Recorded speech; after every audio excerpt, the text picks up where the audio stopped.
Hello friends, welcome to Tax Riders. आज का मेरा टॉपिक काफ़ी यूनिक है और मेरे जो बेसिकली वीडियोस बनते हैं उनसे काफ़ी अलग भी वीडियो है ये।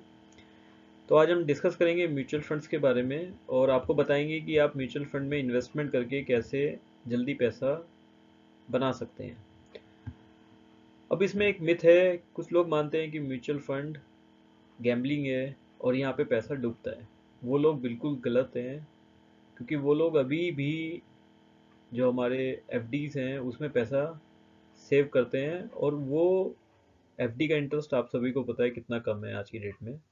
तो उससे आप एफडी में पैसा रख के आप ज़्यादा अमीर तो नहीं बन सकते, ये तो क्लियर है।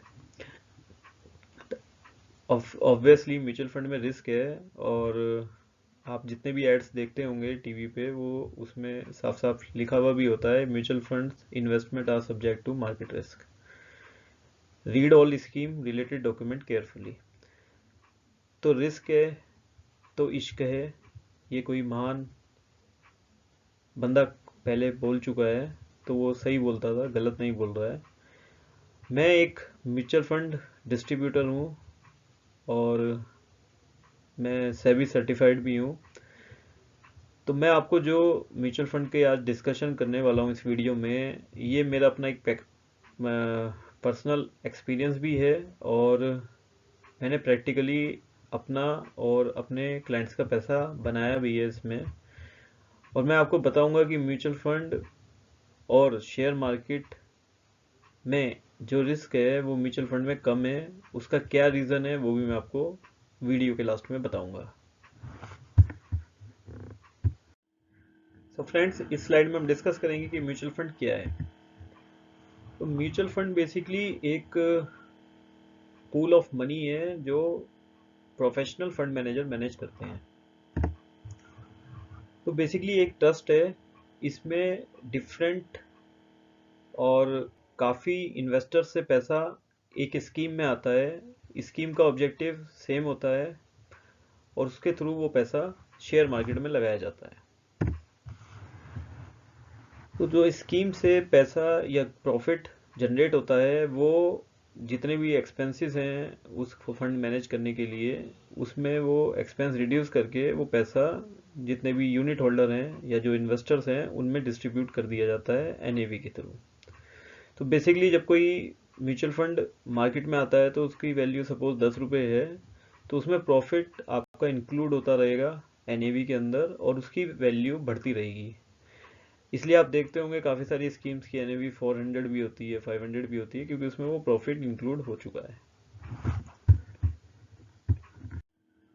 फ्रेंड्स, इस स्लाइड में हम डिस्कस करेंगे कि म्यूचुअल फंड को इंडिया में कौन रेगुलेट करता है।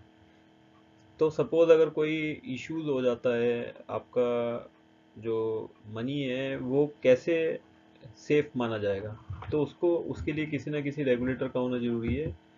तो म्यूचुअल फंड के केस में security exchange board of India regulate करता है इसको। इसको हम शॉर्ट फॉर्म में सेबी बोलते हैं। सेबी ही पॉलिसीज बनाता है और रेगुलेट करता है म्यूचुअल फंड इंडस्ट्री को, जिससे वो इन्वेस्टर्स के राइट्स को प्रोटेक्ट कर सके। सेबी ने कुछ ऐसे रूल एंड रेगुलेशंस बनाए हैं जो कि मार्केट के पार्टिसिपेट्स जो हैं, जिनको कंपनीज बोलते हैं, उनको फॉलो करना मैंडेटरी होता है। सेबी इंश्योर करती है कि जो भी इंफॉर्मेशन मार्केट में या इन्वेस्टर्स को मिल रही है वो एक्यूरेट हो, फेयर हो और कोई भी इनसाइडर ट्रेडिंग वगैरह ना हो रही हो मार्केट में। क्योंकि आपने सुना होगा कि बहुत सारी कंपनीज पे या बहुत सारे मैनेजमेंट टॉप मैनेजमेंट्स में कुछ लोगों पे इनसाइडर ट्रेडिंग का चार्जेस भी लगता है और उस पर काफ़ी हैवी पेनल्टी सेबी इम्पोज भी कर देती है। फ्रेंड्स, इस स्लाइड में मैं आपसे कितनी इक्विटी स्कीम्स मार्केट में अवेलेबल हैं वो डिस्कस करूंगा, वो क्या होती हैं, उनमें क्या डिफरेंशिएशन है वो मैं डिस्कस करूंगा आपसे। तो सबसे पहले आते हैं लार्ज कैप फंड पे। तो जो लार्ज कैप स्कीम होती है म्यूचुअल फंड में वो काफ़ी सेफ मानी जाती हैं, क्योंकि ये टॉप 100 कंपनीज में पैसा इन्वेस्ट करते हैं। मिड कैप जो कंपनीज होती हैं वो 101 से लेके 250 कंपनीज तक होती हैं और ये भी कंपनीज सेफ मानी जाती हैं। स्मॉल कैप कंपनीज जो हैं वो 251 से लेके और जितनी कंपनीज आती हैं उसमें वो सब स्मॉल कैप कंपनी मानी जाती हैं। काफ़ी रिस्की होती हैं क्योंकि ये एक स्टार्टअप कंपनीज होती हैं, तो इनके बारे में काफ़ी रिसर्च करके ही फंड मैनेजर पैसा इन्वेस्ट करता है। Multi cap funds, multi cap fund में बेसिकली ये कॉम्बो होता है जिसमें 25% लार्ज कैप, 25% मिड कैप और 25% स्मॉल कैप मिलता है। Large and mid cap fund जो होते हैं, जैसे नाम से ही पता चल रहा है, इसमें 35% लार्ज कैप और 35% मिड कैप रखना मैंडेटरी होता है। ईएलएस फंड जो बेसिकली होते हैं, इक्विटी लिंक्ड सेविंग स्कीम्स होती हैं। ये बेसिकली 80C के अंदर कवर होती हैं और इसमें आप 1.5 लाख रुपए तक एग्जेम्पशन ले सकते हैं। इसमें बस एक लॉक इन होता है 3 साल का, 3 साल से पहले आप इसमें पैसा नहीं निकाल सकते हैं।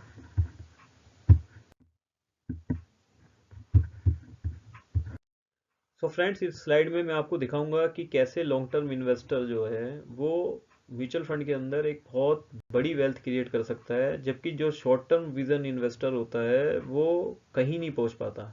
वो मार्केट में घुसता है, थोड़ा पैसा बनाता है और निकल जाता है। तो यहाँ पे मैंने एक ऑनलाइन कैलकुलेटर का यूज़ किया है और इसके अंदर SIP अमाउंट हमने रखी है 10,000 रुपये। SIP basically systematic investment plan होता है जिसमें एक अमाउंट यानी 10,000 हमारे केस में जैसे है, 10,000 हर महीने हम म्यूचुअल फंड में डिपॉजिट कर रहे हैं।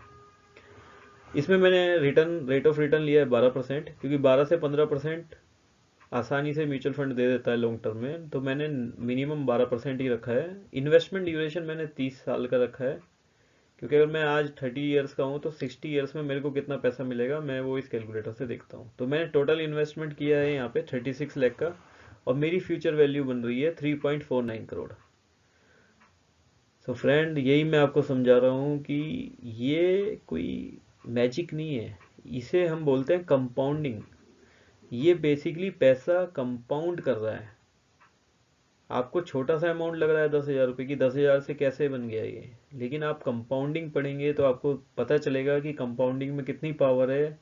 और उस कंपाउंडिंग की वजह से ही हमारा जो 36 लाख है वो 3 करोड़ 49 लाख रुपए हो गया है 30 साल के बाद। अब मैं शॉर्ट टर्म इन्वेस्टर के बारे में डिस्कस करूंगा। उसने भी सेम SIP अमाउंट रखी 10,000 की, उसकी रेट ऑफ रिटर्न भी 12% है, लेकिन उसने सिर्फ रखा है 10 साल के लिए, जबकि पहले वाले ने 30 साल रखा था। तो उसके केस में उसने टोटल 12 लाख इन्वेस्ट किया है और उसको मिला कितना है, सिर्फ 23 लाख रुपए। तो फ्रेंड्स, आप जितना लंबा पीरियड मार्केट के अंदर म्यूचुअल फंड में इन्वेस्ट करेंगे उतना ज़्यादा पैसा आप बना पाओगे, उतना ज़्यादा पैसा आप अपनी फैमिली को दे के जा पाओगे, उतना ही ज़्यादा बेनिफिट आपको मिलेगा। और आप ये ऑनलाइन चेक भी कर सकते हैं, मेरे पे ट्रस्ट करने की ज़रूरत नहीं है आपको। सो फ्रेंड, इसमें मैं आपको म्यूचुअल फंड्स की रिटर्न दिखाऊंगा। ये डेटा मैंने ऑनलाइन निकाला है, आप भी इसको ऑनलाइन वेरीफाई कर सकते हैं। बेसिकली इसमें मैंने सिर्फ वो टॉप फंड लिए हैं जो क्रिसाल ने 5 स्टार रैंकिंग जिनको दी है। क्रिसाल एक रेटिंग एजेंसी है जो बहुत सारे पैरामीटर पे स्कीम्स को रेटिंग देती है 1 to 5, और जो 5 रेटिंग होती है वो सबसे ज़्यादा अच्छी होती है।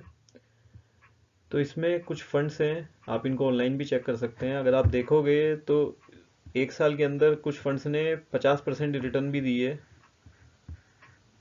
और 3 साल में अगर हम एवरेज देखें तो मोर देन 20% ही है, और 5 साल में अगर मैं एवरेज देखूं वो भी 20% से मोर देन 20% है। तो आप देख सकते हैं कि म्यूचुअल फंड कितनी ज़्यादा रिटर्न देने में सक्षम है, तो आप भी इसका बेनिफिट ले सकते हैं।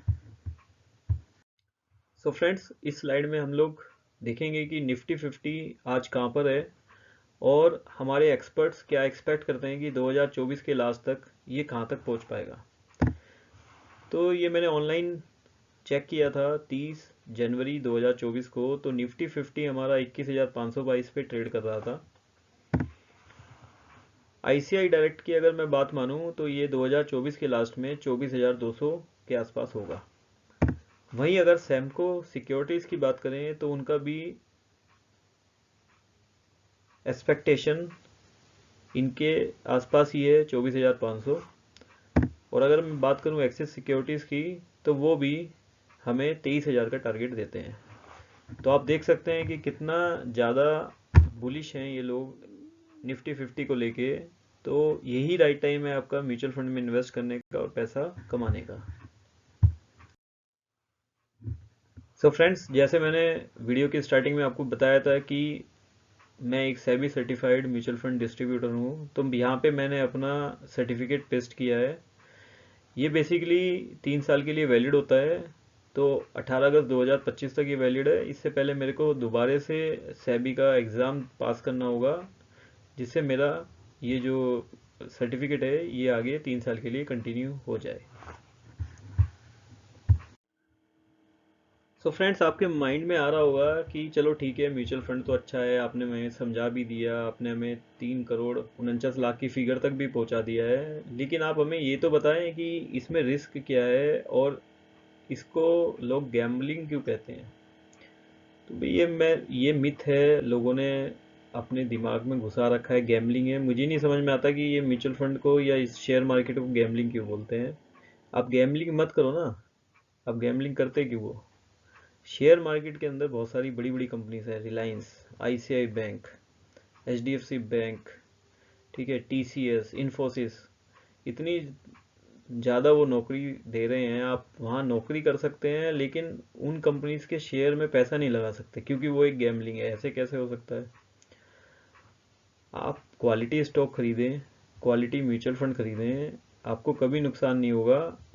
नुकसान वहाँ होता है जहाँ पे आप शॉर्ट टर्म ट्रेडिंग करते हैं, या आप जल्दी पैसा कमाने के चक्कर में शॉर्ट करना शुरू कर देते हैं, या डेरिवेटिव लेना शुरू कर देते हैं, ऑप्शन बोलते हैं जिनको, फ्यूचर बोलते हैं, वहाँ आप लॉस करते हैं। आप शेयर मार्केट में भी मत जाइए अगर आपको उसकी नॉलेज ही नहीं है। आप सिंपल म्यूचुअल फंड में जाइए। म्यूचुअल फंड में एक फंड मैनेजर होता है, वो काफ़ी एक्सपीरियंस होता है, काफ़ी नॉलेजेबल होता है। और वो इस म्यूचुअल फंड के अंदर सबसे अच्छी बात यह है कि आपका अगर 10,000 रुपये भी है, वो किसी एक पर्टिकुलर कंपनी में नहीं लगता, वो डिफरेंट सेक्टर्स में लगता है। वो बैंकिंग में भी जाएगा, वो इंजीनियरिंग में भी जाएगा, वो आईटी में भी जाएगा, एफएमसीजी में भी जाएगा, बहुत सारी कंपनीज में जाता है उसका पैसा। तो आपका रिस्क कम हो जाता है। अगर मार्केट का आप वॉलेटिलिटी देखें, ऊपर नीचे जा रही है मार्केट, तो उतना फ़र्क आपके म्यूचुअल फंड में नहीं पड़ेगा। और हम तो इन्वेस्टर हैं, हम स्पेक्यूलेटर थोड़े ना है जिसमें हमें पैसा बनाना या निकलना है। हमें सिंपल पैसा पार्क करना है, और पूरा पैसा मत पार्क कीजिए। अगर आपके पास 20,000 रुपये हैं तो 10,000 आप म्यूचुअल फंड में डालिए, 10,000 आप एफडीज में डालिए, जिससे आपका जो इन्वेस्टमेंट है वो डाइवर्सिफाई रहे।